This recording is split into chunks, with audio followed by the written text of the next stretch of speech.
Ever stare into the refrigerator after a long day of work and think, what on earth am I going to make for dinner? I've been there, and that's why today I'm sharing 3 fast, flavorful dinners that you can make in 30 minutes or less.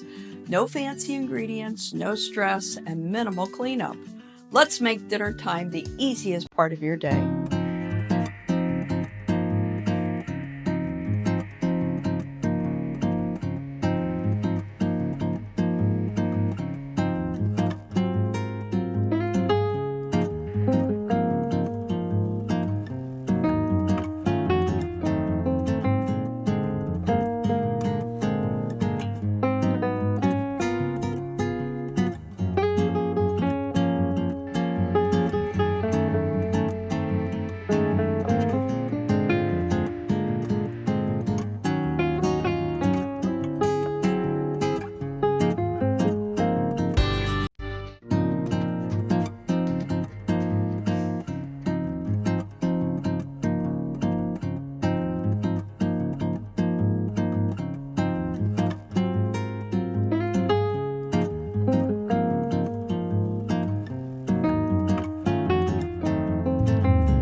And there you go, 3 meals, each in 30 minutes or less.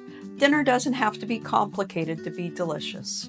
If this has helped you take one thing off your plate, yes, pun intended, then make sure you hit the like and subscribe button and come back and see us at Everyday Eats with Ellen.